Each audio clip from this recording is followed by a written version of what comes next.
This is a 2004 17-foot Key West with a 2004 Yamaha 90 two-stroke that went through Hurricane Ian. 155 miles per hour winds, 18-foot waves, epic destruction. In Bonita Springs, and it has been sitting ever since. The boat floated on the trailer up into the mangroves, and now we're going to see if we can get it running. We need to go ahead and get all this dirt and leaves out of the boat and pressure wash all this mold off.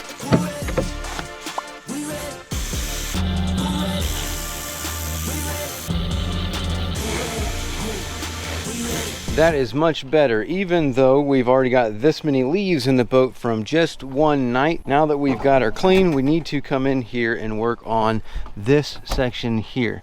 So in here, as soon as you open that up, you can smell fuel. And I'm addicted to smelling gasoline.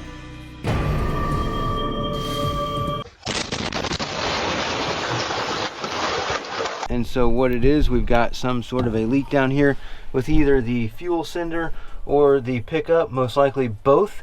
So we're going to go ahead and work on both of those now and get those straightened out. Well, now that we have it fairly clean, we have confirmation that the fuel sender was definitely not working. So that's that. I do not think that the fuel sender is what's leaking. I'm pretty sure that this is right here is our problem.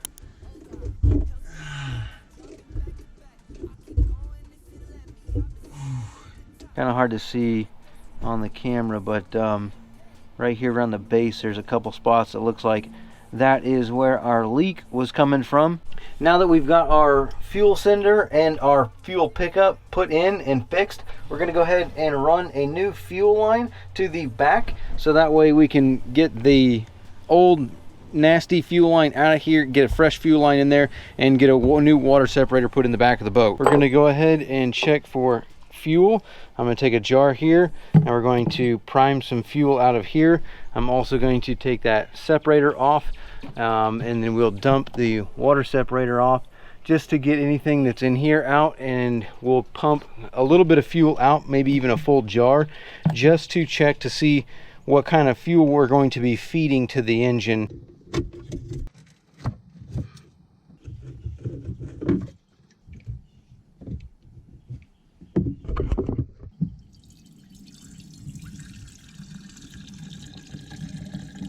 Yeah, that's not good. We're gonna go ahead and just put a primer bulb straight to the pickup, and we're gonna siphon fuel out like that, because we don't want to use that dirty water separator and then introduce any of this into the fuel system along with any of this stuff like this. So we need to pump out straight from the tank into our jar and see what the fuel looks like, and we'll get fuel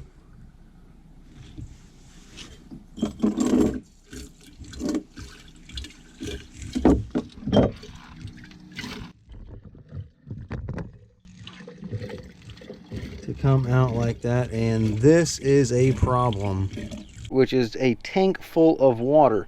If you can see the separation there is some fuel on top, but it's really old, it's really nasty. There's nothing but water on the bottom, so we're going to have to pump out a lot of this water and fuel out of this fuel tank.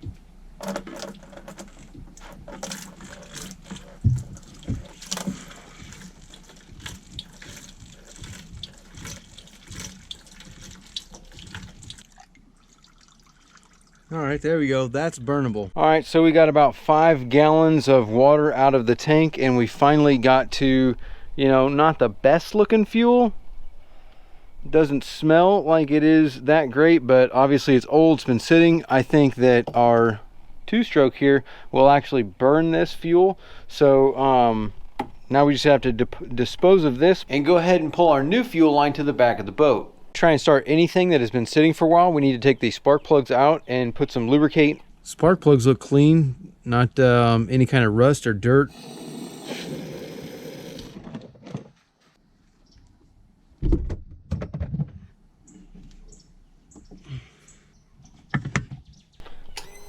Okay, looks like we've got power. I've got a water bottle with some fuel in it and some holes punched in the top of it. We're going to squirt this down into the carburetors while we turn it over and see if it will kick up and fire.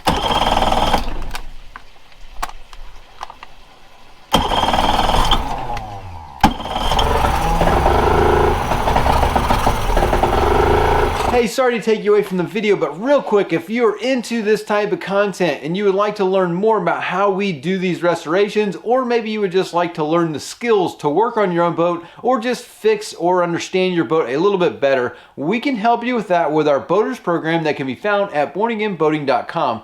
Or maybe you're already into a project like this, or you have a boat that needs to be restored in some aspect. Well, you can get guidance and advice from me directly within our school community, which is a part of the Boaters program. You can check all that out at bornagainboating.com. Now back to the boat. That's why we need to keep things oiled and lubed and greased.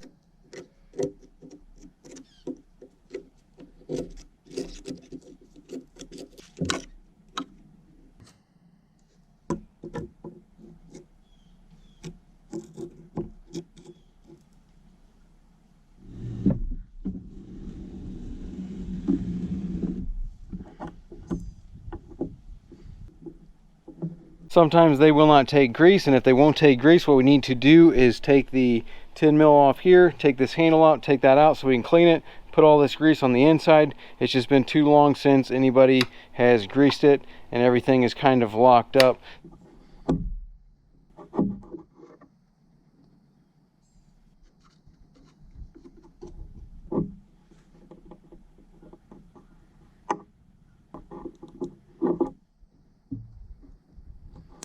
Overheating a two-stroke can be catastrophic, so we want to make sure that we do something with the thermostat here. We're going to take the thermostat housing off and take the thermostat out, check it, replace the gaskets, and put a new thermostat in there.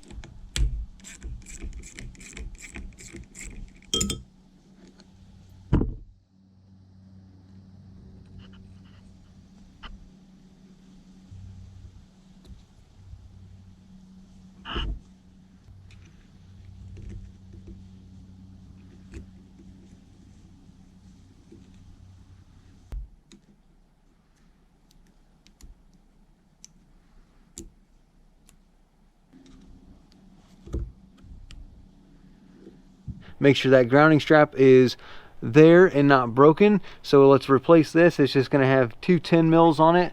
That's one bar. I'll pull that off. And then also you have this anode here, which will need to be replaced as well.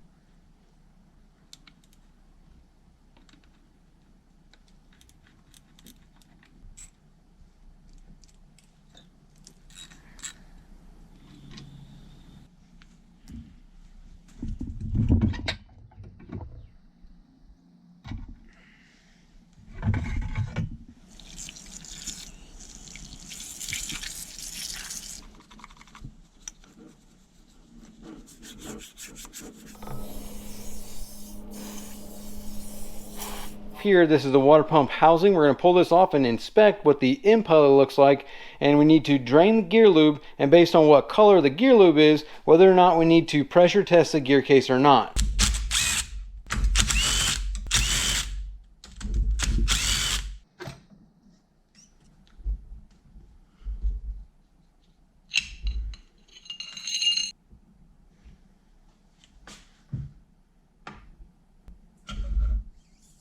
Honestly, this impeller looks really good. I would not change this. We need to paint this lower unit right here, but I know that not everybody has an air compressor with a paint gun and all that stuff. So I'm going to teach you how to do it with a can.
That actually is looking really good. I mean, that clear coat came out really nice. Pulling out the last bolt here, and here is the top plate cover. If I take this off here, we're going to also pull this plate. So get this off here. Figured that was going to happen. So basically what we're going to be doing is trying to drill around this. We've got the extractor broken off in here, and you can't really drill through that extractor. It's just too hard.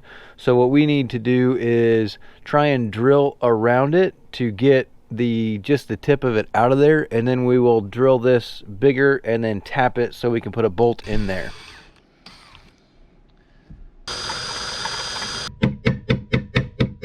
Well, this is just a complete disaster. So, probably gonna have to pull this whole power head to fix this.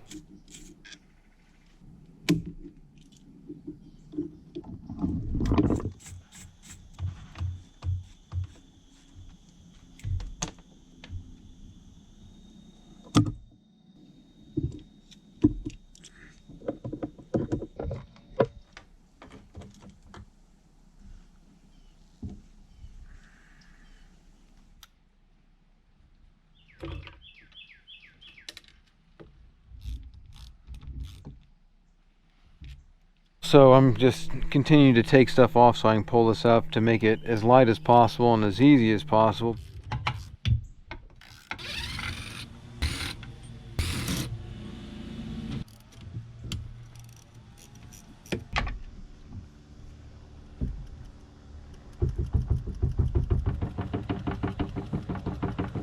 And the power head is stuck.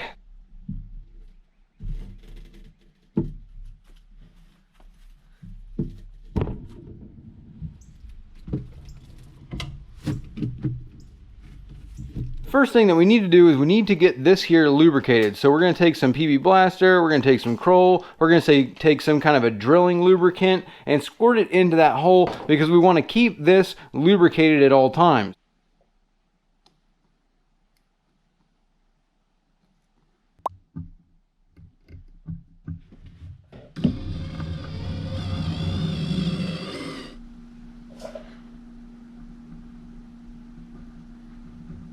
Okay, there we go. We've got that all filled in, looking pretty good. I got everything cleaned off of the surface.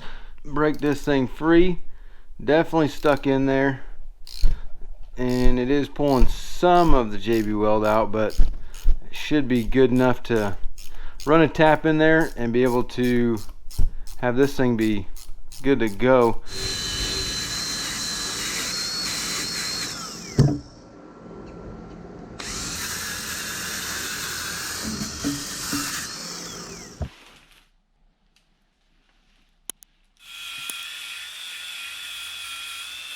All right, on the bottom of the power head, we are looking pretty good. Everything looks pretty good. I got everything cleaned out. All my holes are all cleaned out. Everything's nice and clean. There's not really a lot of pitting to deal with.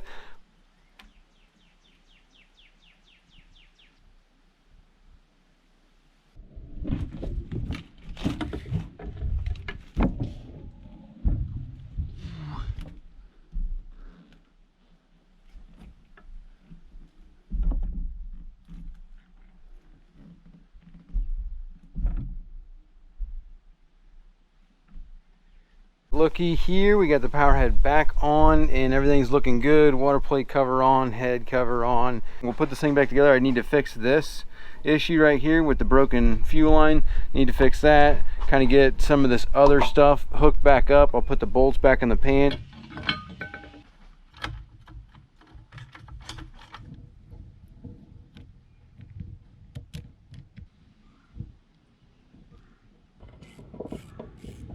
All right, we got the oil pump on there. That's all ready to go. Got the cotter pin, little washer, little throttle control cable or bar on there.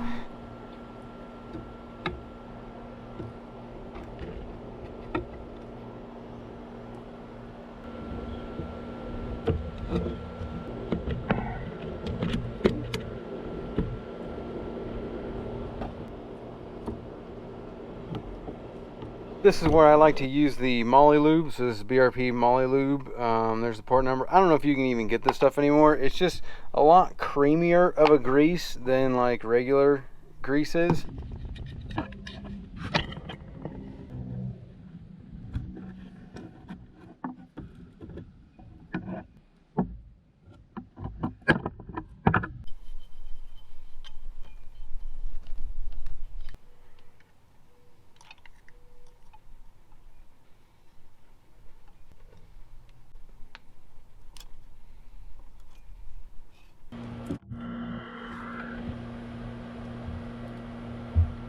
A few moments later. And that is pretty much everything over here, with the exception of the ground cable. I still got to figure out where that ground cable goes and get that attached, but everything else is pretty much in line.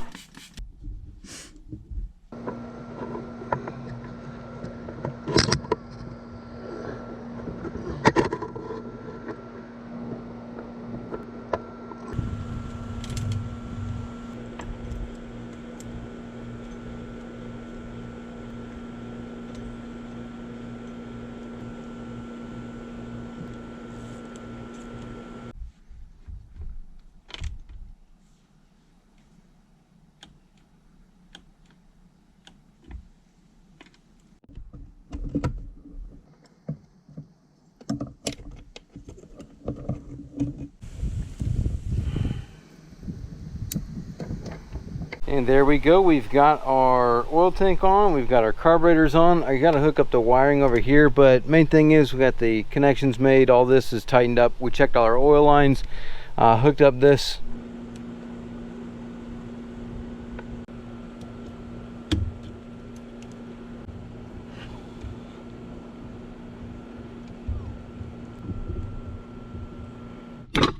Pulling out the last bolt here, and here is the top plate cover.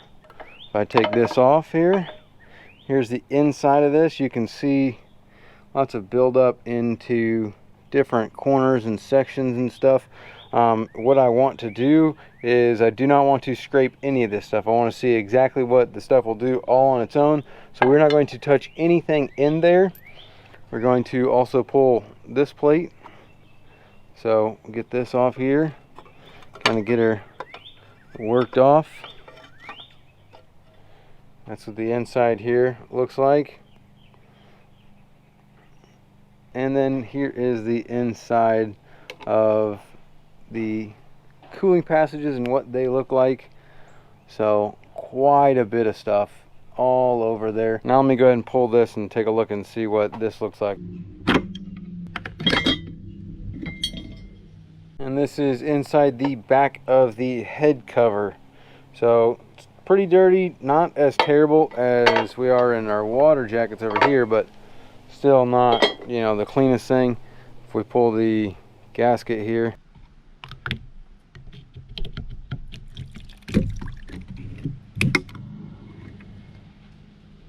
all right, so yeah, that looks pretty nasty.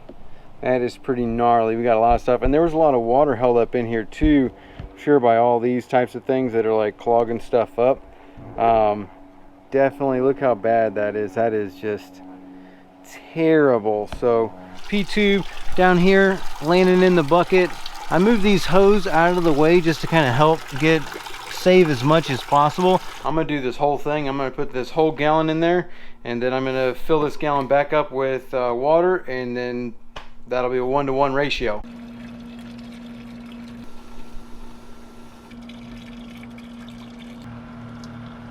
So one thing that I did know right here, so we are just about 45 minutes in, and it was leaking a little bit, so you kind of got to keep an eye on it, because as stuff is coming out, I've had a lot of junk coming out. Look at all that like calcium and stuff that's coming out right now.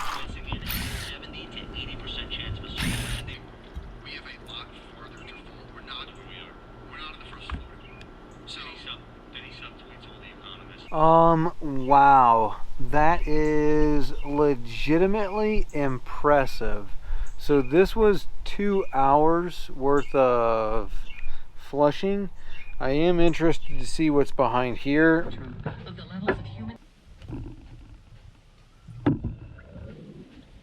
Not gonna lie, this is outstanding. Look at that. It's got all those little holes in there are cleaned out. That one's got a little bit of stuff. It looks like the top.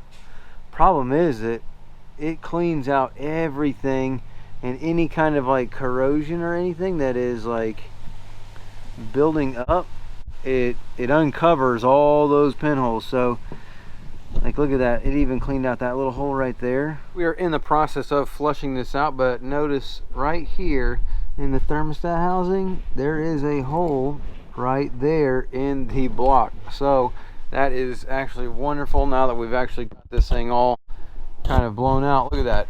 There's a hole right in the side and top of the block that's eating its way through, and as we flush it out, it just cleaned all that stuff off, and it has eaten its way through the block there. So we're going to have to scrape that and cover that in some JB Weld to fix that hole there.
This edge ain't too bad. I mean, I might have a little bit of a nick right here that I can try and get out. This one right here has a pretty good bend in it. I'm going to try and just use some adjustables to get that one out. But this edge right here is probably going to give us the most trouble, just because of the way it's like pushed in, and it's already got a nick out of the blade. So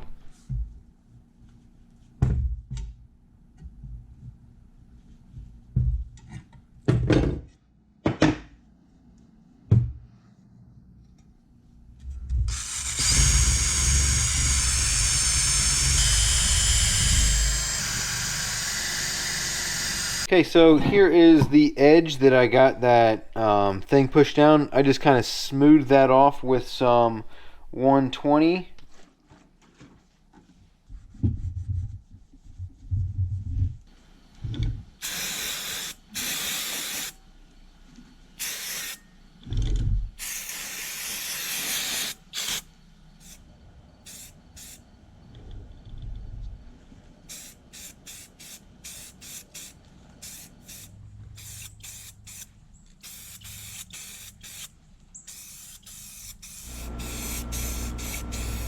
These trim units are notorious for leaking, so we need to make sure that we top them off.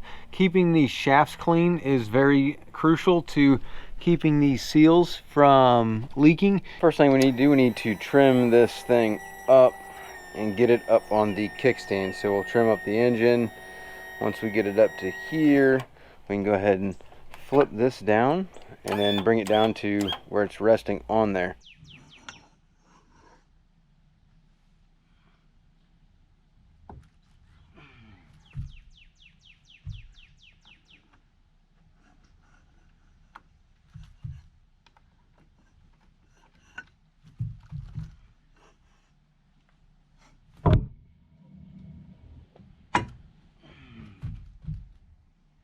Now I like to get in here to where I can put my leg into it and get that leverage from my leg, and that usually breaks it free.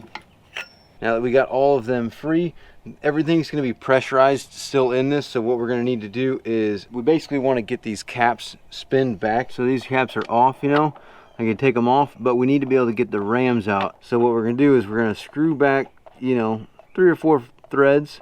We're not going to tighten them up, we're just going to screw them back to get 3 or 4 threads on there, And then we're going to go ahead and hit the trim button to send these things out.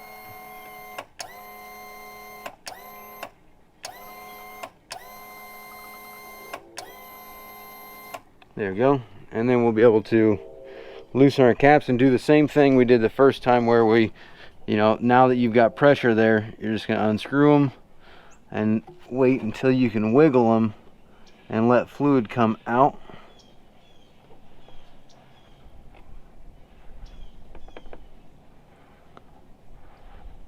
So that way all the pressure that you just made, see, there we go. There's the pressure, all the bubbles. You need to do the same thing on this side. Usually once one side goes, then the other side loses its pressure. So not, you know, the worst thing, but again, you just don't want to have one of these things push out and spray fluid everywhere.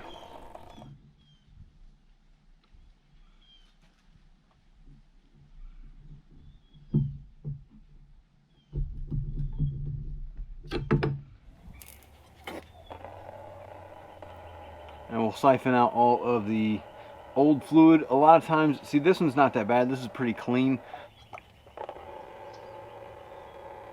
Something that I just realized that I do not have here are the clamps for this. So I'm going to need to make a clamp to hold this so I can get this cap off, so that way we can get this cap off of here as well. These ones are going to be super easy to do. You'll notice here's your rams. Your caps will come off of the ram like that. And pretty much, depending on the cap, there'll be an O-ring on the inside sometimes. These, I just have a dust seal cover on the top of these, and you can feel how hard this rubber is. It's just dry rotted, and that's pretty much why it's leaking. It's, you know, eating itself up. But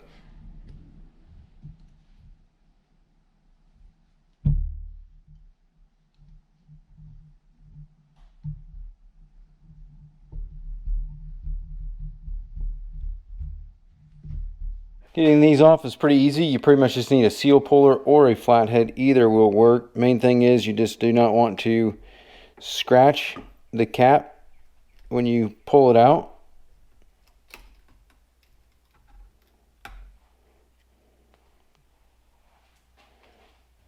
Now we can just pretty much clean the inside like that. You just take a rag, kind of stick it in there and spin it around, clean it up, get all the junk off of it. Pushing the new seals down in is pretty easy. This is the tilt seal, and you'll notice that the wiper, there's like a dust seal on the top. Main thing is you do not want to damage that, and what I like to use is a socket, because you can push down on it like that, make it very easy. And the same is going to go for the trim ram seals. It's part number. The dust seal, it's going to be like a, you know, lip there.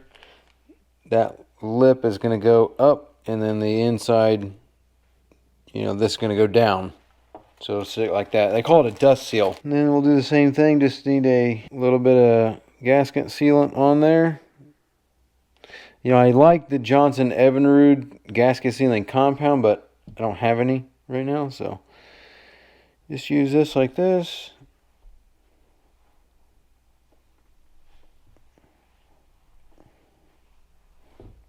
Push that down in there.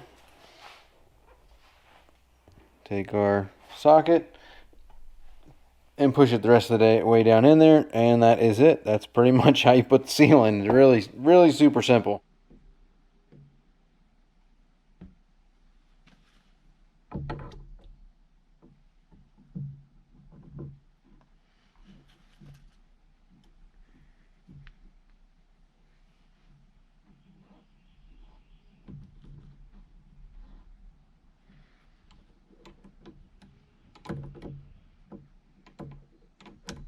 Okay, so now we got those all cleaned off, and I just wiped it off with a rag. We can go ahead and fill this with the ATF, then we'll pour ATF on our seals and go ahead and put these on.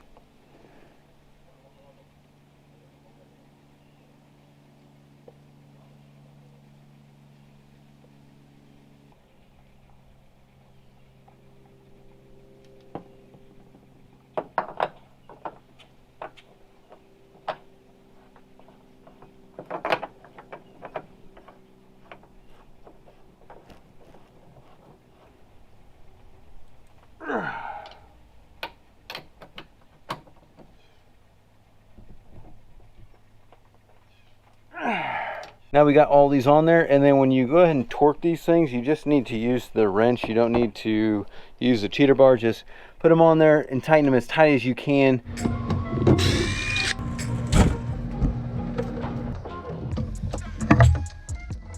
Look at this. This is our transducer wire. Looks like something or somebody has been in here cutting and chewing.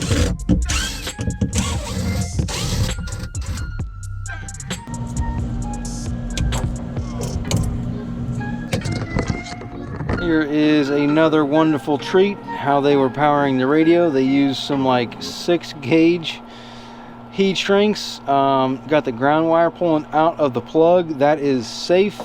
And then just tied straight into the main power wires, feeding all the accessories to power up the radio without any kind of fuse protection. So that's outstanding.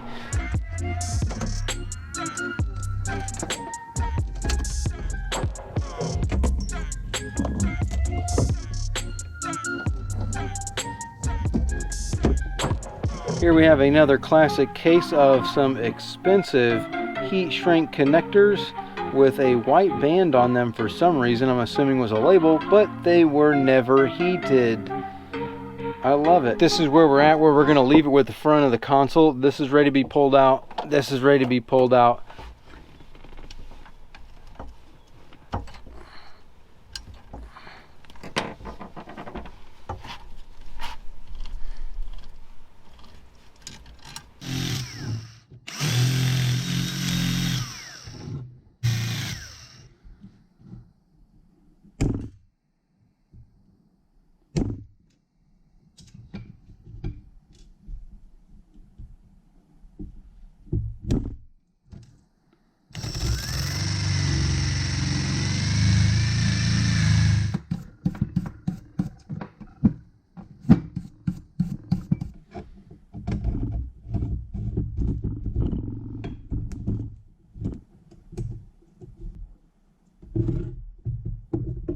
Really, there's not a whole lot of threads on there. I mean, we'll be able to get a nut on there, but as soon as you put that washer on there, it's only going to hit like 1.5 threads.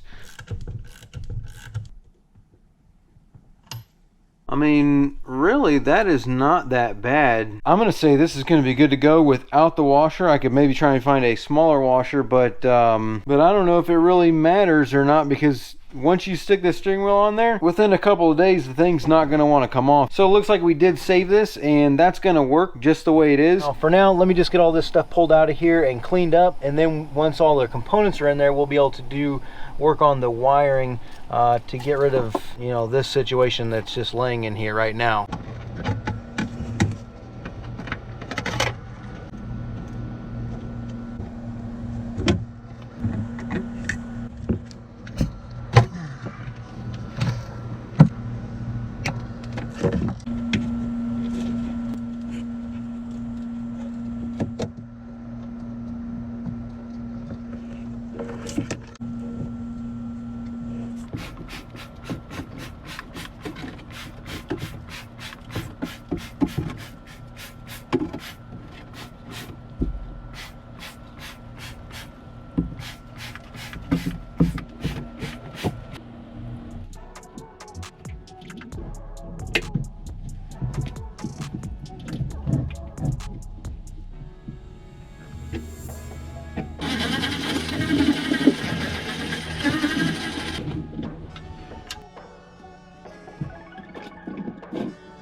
All right, we've got our live well pump in, and we've got our bilge pump in.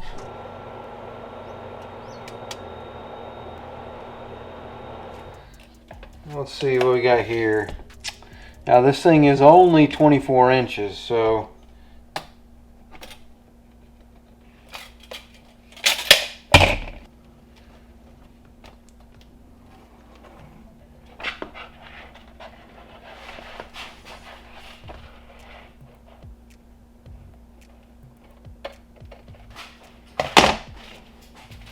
okay, so here is my first piece, And I need this thing to be 23, or I need 5 inches by 23.5.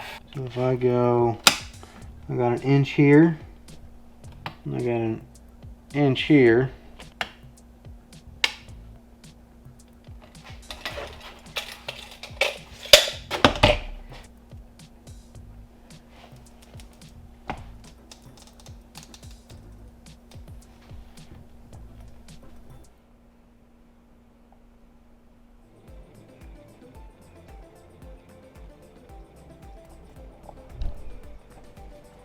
This is super easy, so then when I send this in, it's going to make it super easy on them to make it. But that is how we make a template. Now I just need to package this up and send it in, and they will make the panel, and then we'll be able to put it on. This stuff is really packaged up nice and neat. I like how nice this is.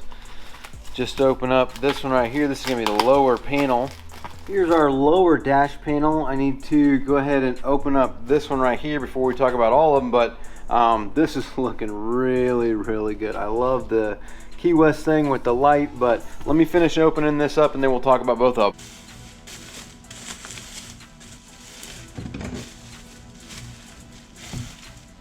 Honestly, this is outstanding. This looks phenomenal.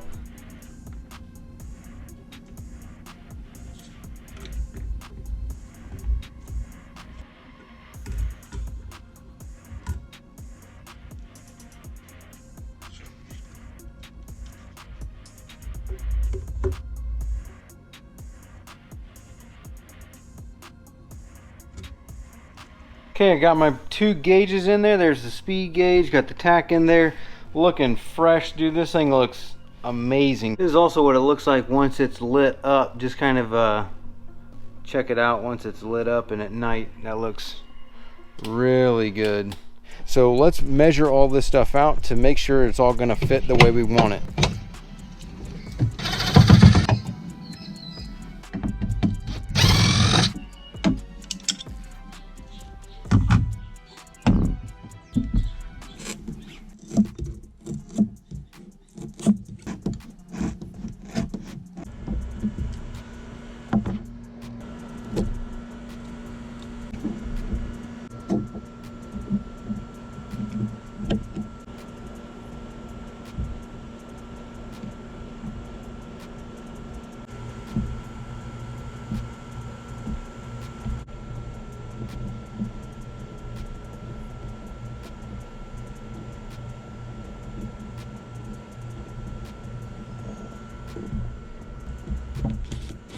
Okay, that is looking really good. I like the look of that.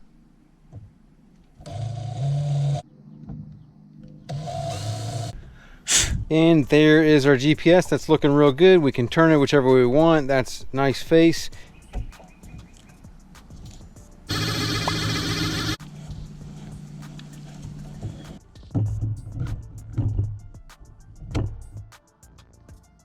Now that we have our phone charger in, GPS, compass, all that stuff is set, we need to get these cup holders in here.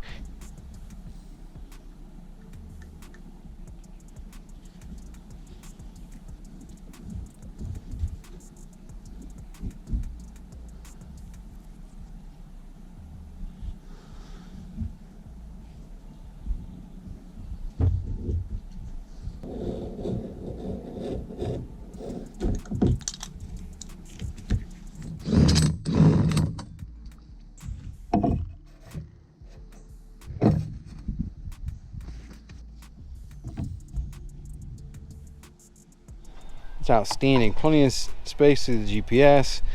Everything is movable. I can rotate it left and right, up and down, you know, depending on what exactly you're wanting it to face.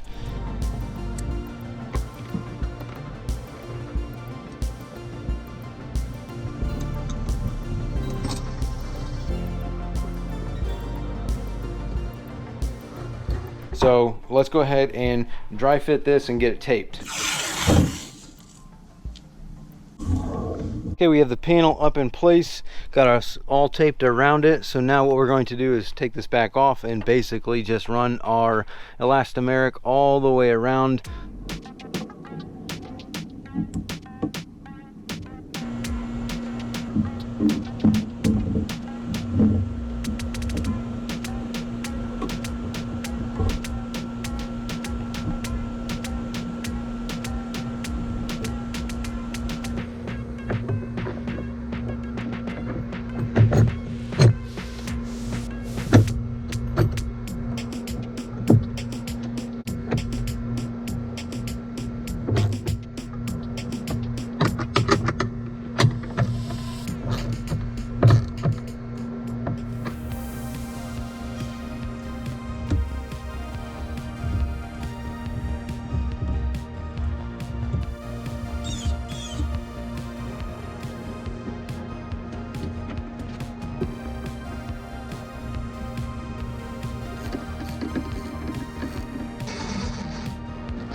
Oh yeah, that looks outstanding. So I'm gonna go ahead and finish out cleaning out the rest of this console.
Okay, we got everything separated. I got this all kind of cleaned up. I got this one ready to pull. I'm going to attach my 16.2 to this one and pull this one first.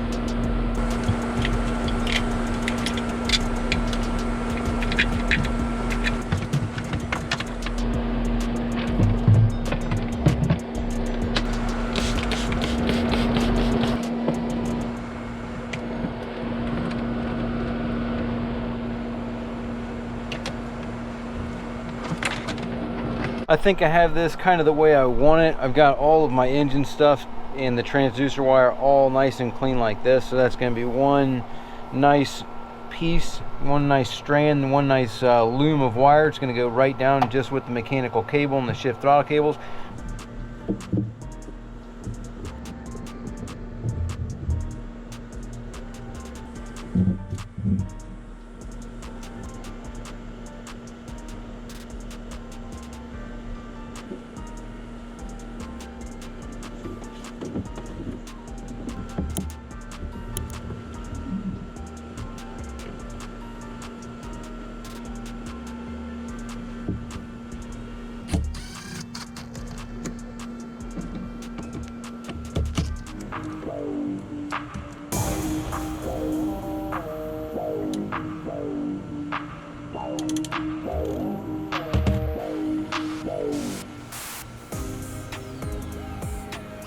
Build is starting to look really good too. See if I can't get the, there we go. Look at that. That is looking way better than it was. I do need to attach my float still, but wires, nice loops. Heat shrinks are not down where they'll be in the water, but they're totally accessible with loops of wire. So that way when it does come time to mess with it, you can actually pull it out and mess with it. Serviceability is a massive thing when we're talking about live wells and bilge pumps and float switches.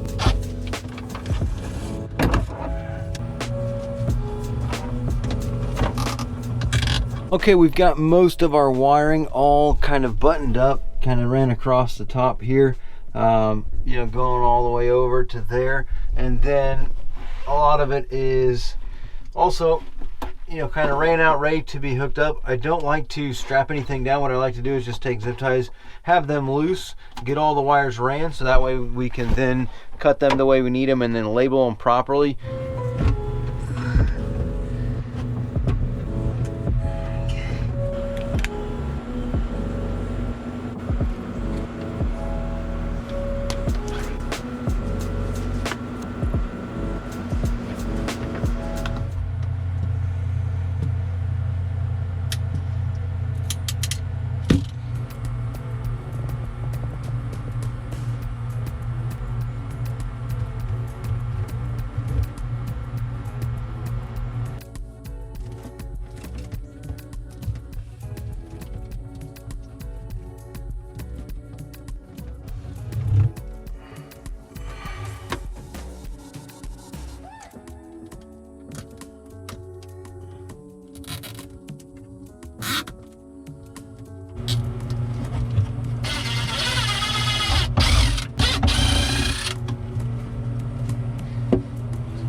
And that is looking beautiful. So now what I need to do is go ahead and stick my radio in there.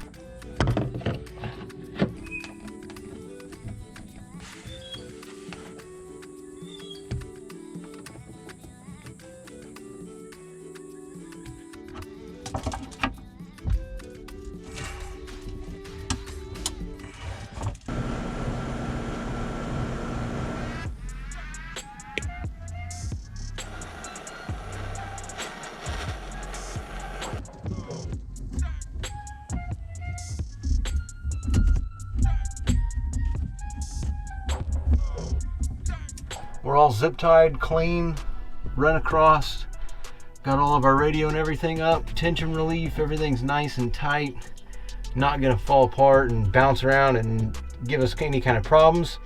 Everything's labeled nice and neat. Really, really like that. This came out outstanding, so let me know what you guys think in the comments below.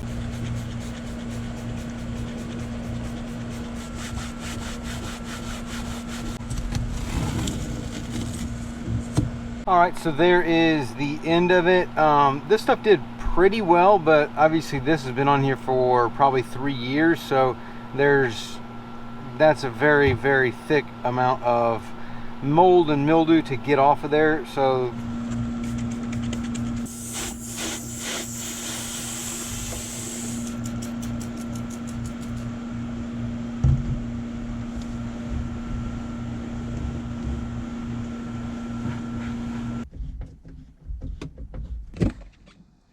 well, this is not looking the greatest with these saw marks and this marker line here. Woo-wee! That is awesome. Look at that. I like this being added on there with that. Got all the things imprinted in there. So I got a house, got our trolling motor, got a trolling motor switch, Got our charger, which this right here is just going to plug in on the back of it. This is really nice because it's just straight up plug, which is beautiful.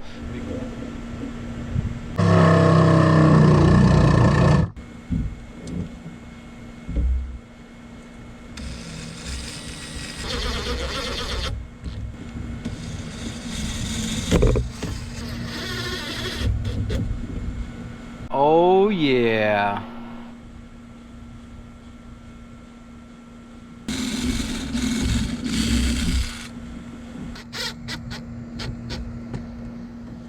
I mean, this is really starting to look amazing. Even if I do move this up, it is still gonna look janky because of where I gotta get that screw. I gotta get it to there. So like even that still, if you look at this, I mean, that still looks totally janky and cheap. So there's pretty much nothing I can do about this. The seat is gonna have to sit and close on the windshield. So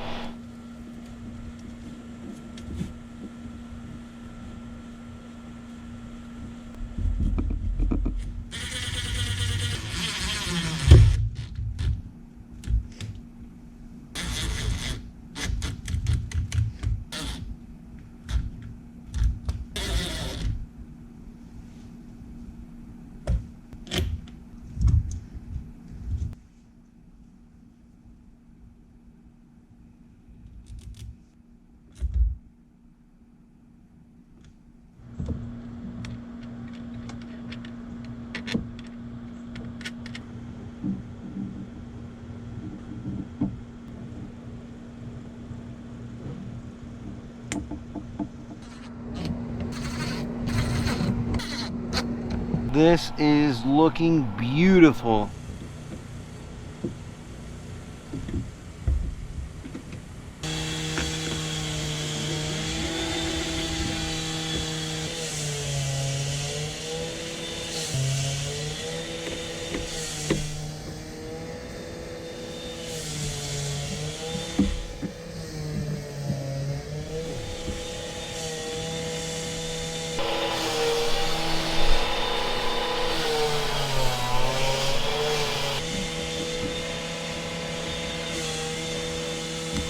And this is looking absolutely amazing. These clips right here, perfect, worked out great.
So this is what I've come up with. I'm gonna have to remove that eye, and I think I'm just gonna go right over the top of it. So what I need to do is that, looking at this eye, the connecting rod is a lot higher. So I'm gonna try and get this rod out so I can cut it down some.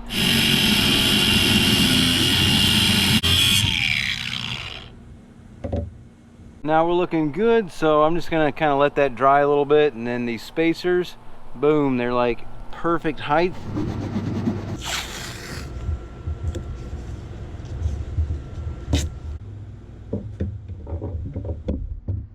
Okay, so I think I'm pretty sure that I like this right here. Head is inside the boat, nice and tight.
I will put the propeller on there. With the propeller on there, I'll work on my quick connect.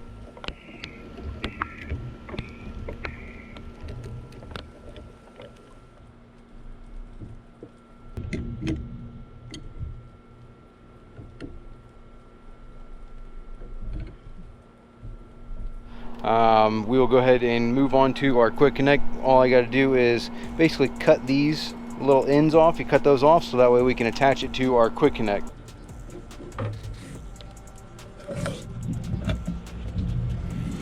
Oh.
And there we go, looking beautiful. Got our quick connect on here. You just gotta kind of lift this up, and says insert there. Actually, while I'm up here, I'm gonna go ahead and stick my nav lights in, and then I can put this hatch back on. That way I'll be completely done up here in the front, and we can move to the back to the heading sensor.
Now I need to go ahead and prepare this area right here where I got that box. That is where I'm going to be using the tap plastic HDPE poly weld in order to weld that piece of starboard for my charger for the trolling motor battery that's going to go here.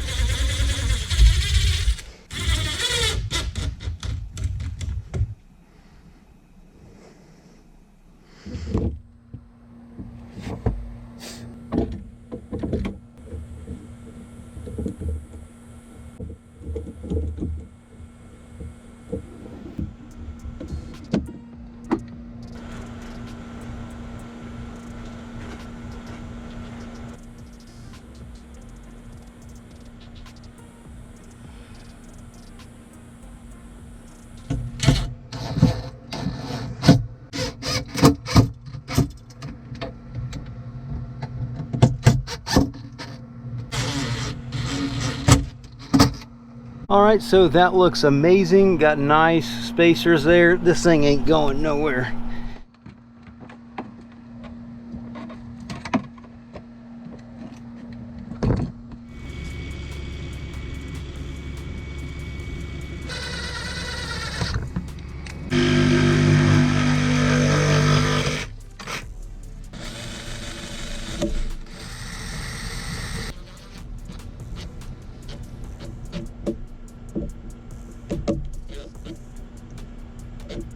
good to go. This is the charger that can go to the side as well. So like everything's pretty much ready, so when the batteries go in, boom, we can hook everything up.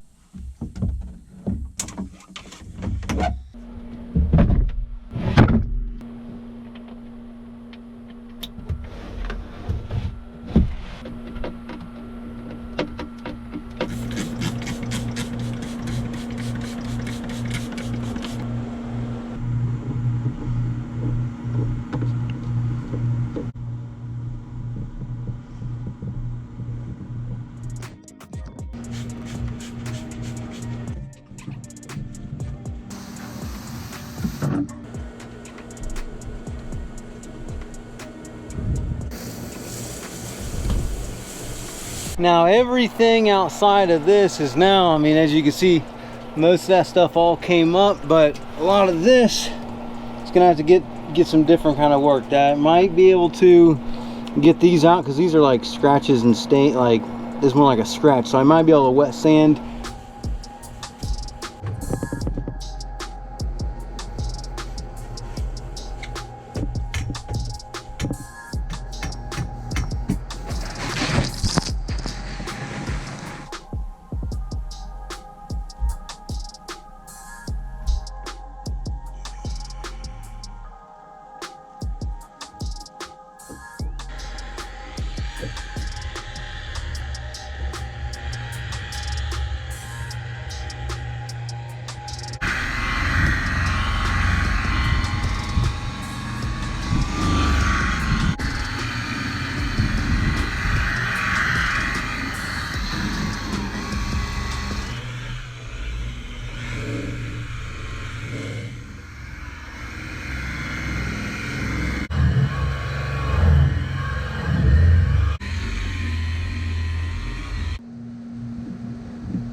So these stickers are pretty trash, so I'm gonna go ahead and get rid of them. This is just an eraser wheel. You kind of want to go slow with it and prime it up, and then you can speed it up later on, and that's gonna be how we're gonna take these stickers off.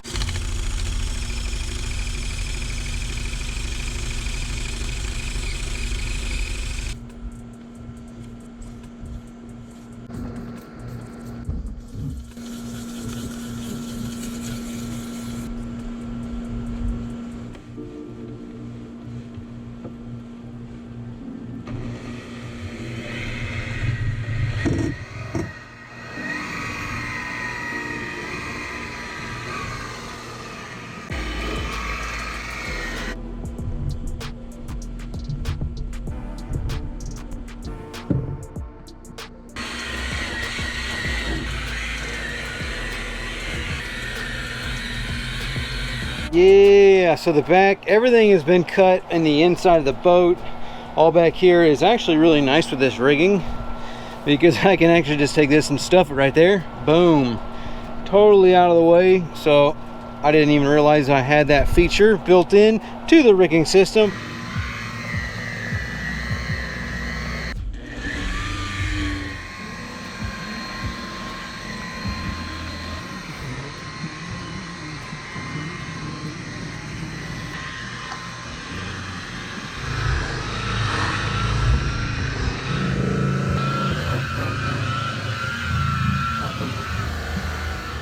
Looking great. So I got all this is polished, all this is polished, so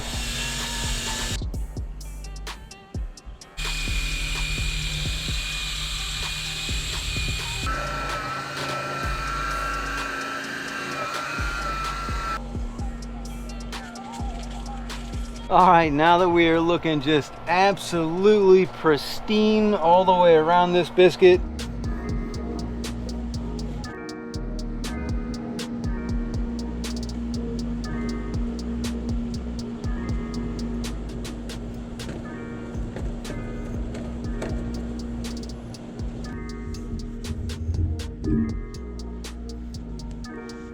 looking fresh now, boy. Like I said, the wax just sets it off. I mean, look at this boat. This is 20 years old, and that thing looks as fresh as when it came out.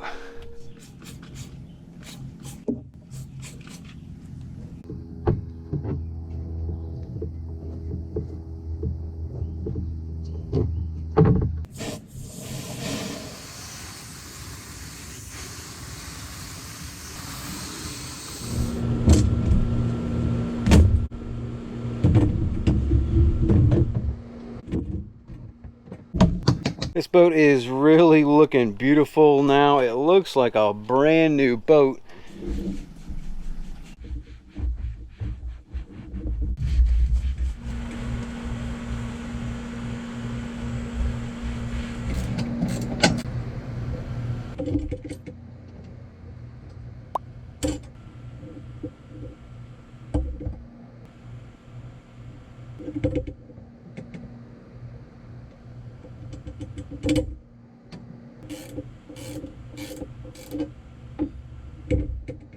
Beautiful, beautiful, beautiful. Now I can do this thing one-handedly.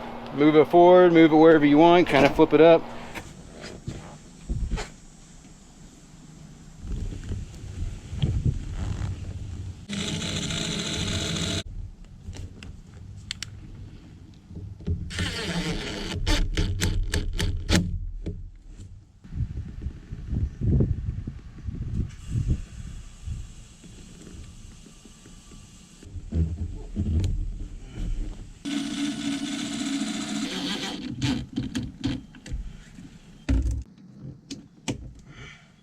Well, there is going to be a little wrinkle there. Nothing that I can do about that, but other than that, the cushion is perfect. That's exactly what we wanted, to be able to sit back here, nice, comfortable.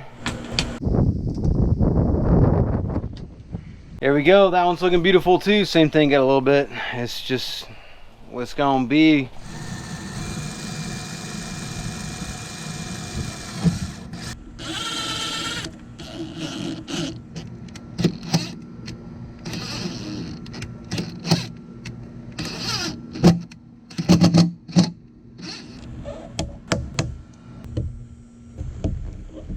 Yeah, I know it looks a little funky, but that's not what the it's comfortable. All right, these are actually ridiculously easy, and especially these. This is super easy to put together. They're just push pins, but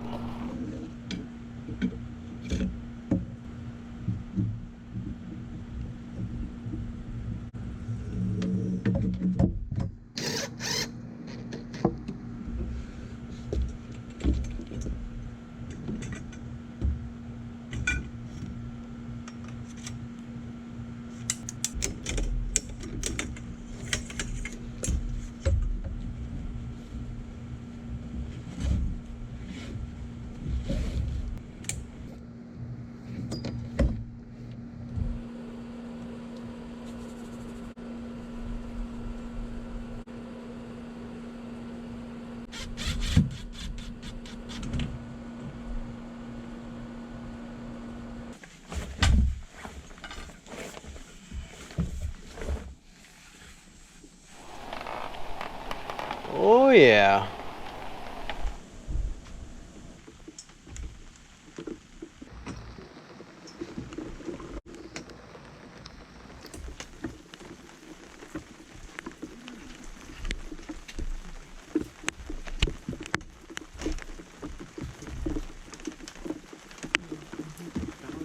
All right. Ha! Perfect. This is beautiful. This is our main concern today. We're going to try and, if you can see this, I'm not sure if you can, we're going to try and get rid of this as much as possible. Now these are really deep scratches.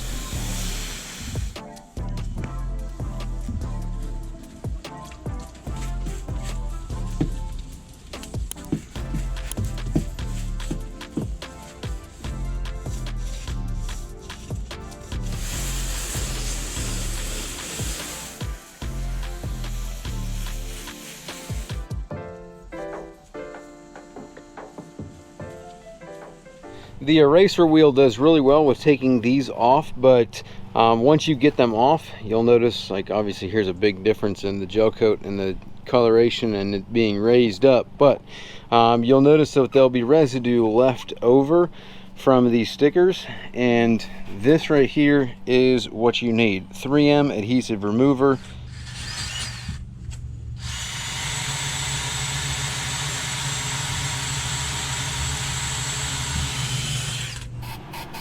Spray some of that on there and just wipe this stuff off.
That looks amazing.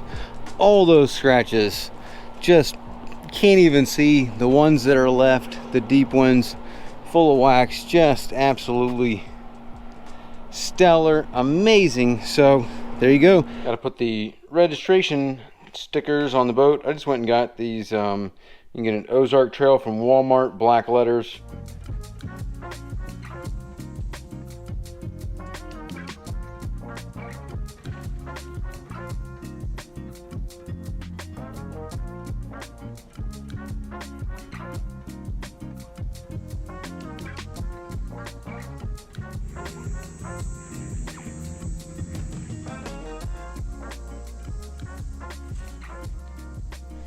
Okay, there we go. I did my best to get these as straight as I can. I'm just kind of gathering up some of the safety equipment that I need to have on the boat. Now, what I like to do is I love these little things right here. Now, I'll take this out here because I keep my registration and all that stuff in there. So, here, got the boat registration and all that, and I keep it in one of these boxes with the whistle, which is for sound. I mean, you have a horn too, so there's that, and the flares. So that way these stay dry, they stay good, and it's all in one good, convenient little kit. Bam, with my registration.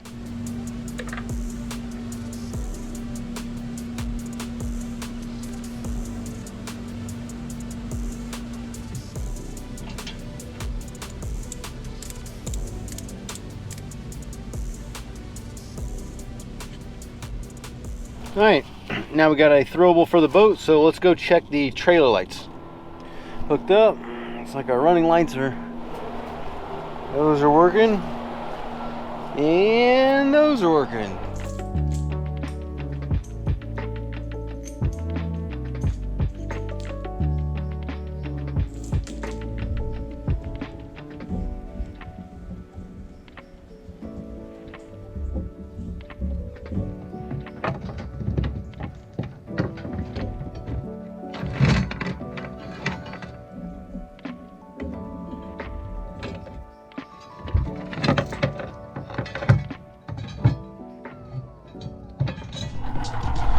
Now that we're in the water, one of the things that I wanted to do was just check on stuff. My sonar is kind of working, kind of not. I might need a transducer there, but I wanted to set up my trolling motor. Well, my spotlight seems to be working great, but now the engine won't run. So as soon as I try to start it, cranks and cranks and cranks, but we got nothing. I got a fuel problem or a spark plug problem or something, so I'm gonna have to go stick this on the trailer and go figure this out.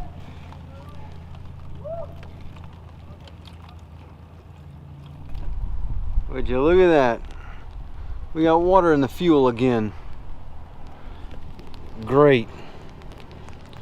Well, that's a problem, so I need to get rid of that water in order to get this thing to start. Luckily I keep a magical box of goodies in the truck, so now I can just kind of pump some of this stuff in here and see how much water we've now accumulated in the tank after we've finished everything.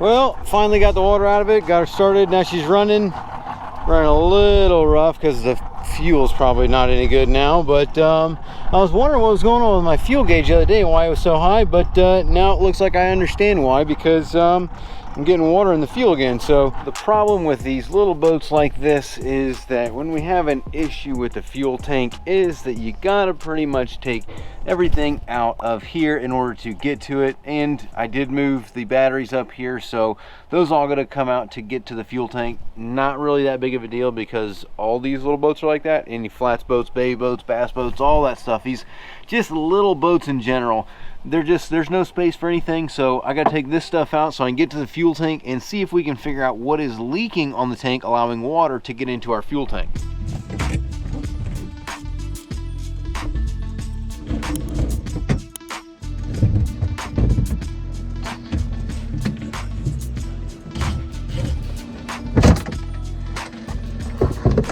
It appears that we do have water here.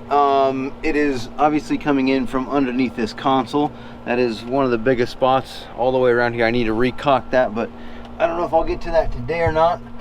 Luckily the sealant, it's not getting down into our floor in our screw hole because we sealed those up real nice, so no water's getting in there. But my guess is that one of these is going to be leaking, so we need to pressure test the tank to see which one of these it is, if it's one of these two. Well, we've got a leak somewhere and I'm not sure where it is because I'm pumping and pumping and pumping and I'm not getting anything, and I can hear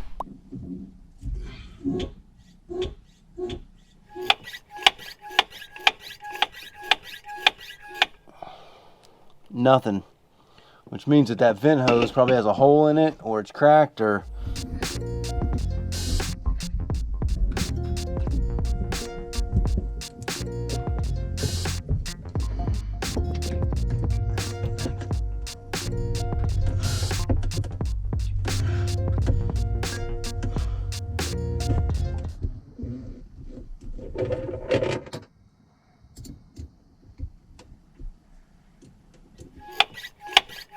Five PSI, we're holding strong, so definitely not the hose. Hose is good to go. So now that we know that our vent hose is good, this is not what we want to hear, but yeah.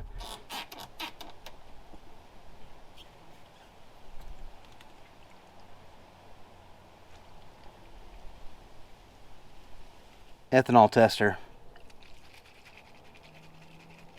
Well, I knew that was a shot in the dark, but that's not our problem, so.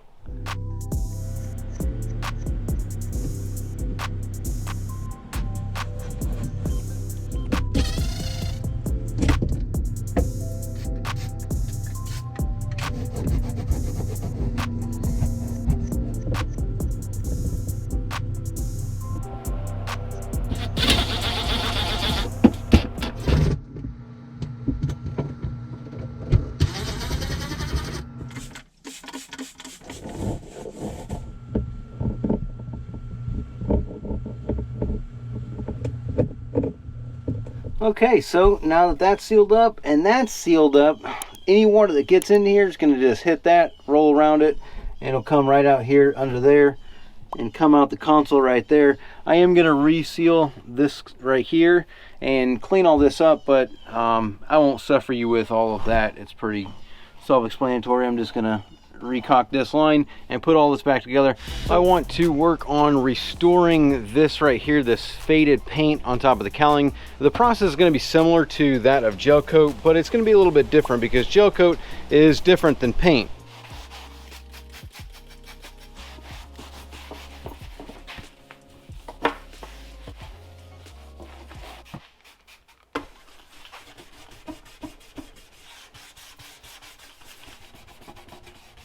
Meguiar's compound first. I'm just going to use the foam pad. You put some dots on there, and then you're going to want to take it and just dab it on here like this. Then you want to start slow. Just kind of work that in there.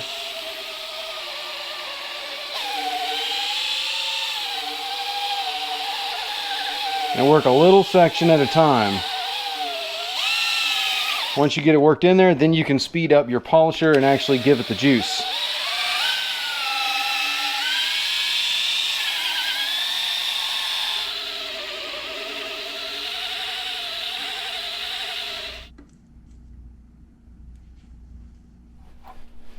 Boom. Look at how pretty that looks. I'm just gonna, but if you don't call that a success, then I don't know what is. Even this back here, yes, you can see it still has the paint problems, but as far as the rest of it goes, the top here, look at that bad boy. Just looking beautiful all the way around. Yeah, that was massive success, and that is how you restore faded paint on an outboard engine or on a cowling. All right, now we can calibrate our trolling motor here. We're going to go to the settings, going to setup and calibration, and we're going to calibrate the heading sensor, drive boat in 2 complete circles. We're going to start doing that. Going to turn the trolling motor on. This should, oh, failed to start keel calibration. See how this works. Working good. Circle 1 complete, 80%. Drive boat 2 complete circles. There's 1 complete. It is now on the second one, and we are actually cooking. So circle 2 is 60, 75, 80%. And let's see. Calibration successful. Please perform sensor offset. I just did that. So we're looking like right about there. We're gonna set. It should be off 3 degrees now. Maybe I was off. No, that's pretty in line. So, all right, I think I figured this out somewhat. So, like if I want to run a track, I'm just gonna turn this on, right? Bring up my speed of the prop to drive me around where I want to go. I'm gonna hit, let's say, I want to mark a spot right here. I'm gonna hit this back down here, this button here, hit that, and it is recording my track. So now I'm just gonna run a track real quick. I'm gonna speed this thing up. We are recording this, running around here. Like let's say I wanted to go back into here.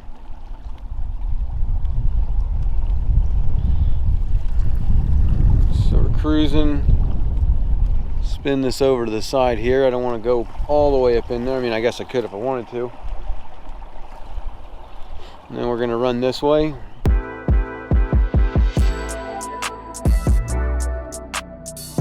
Alright, so I'm going to turn that off. And I'm going to hit that again. We're going to save that. I want to go to iTracks, that, to the start, and now this should, I changed the prop speed, which tells it which way I want to go, which it's going to push me pretty close to the shore here, but smooth as butter. Brought us out. Now it is just going to run this line, and you can change the prop speed on how fast it's going to take you down this track.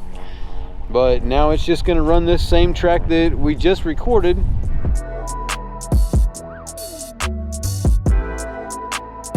See if it kind of brings us into this little dip here and what it does there.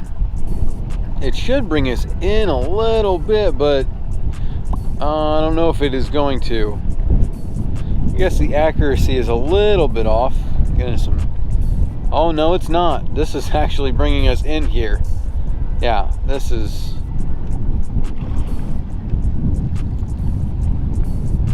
Yeah, that is pretty accurate.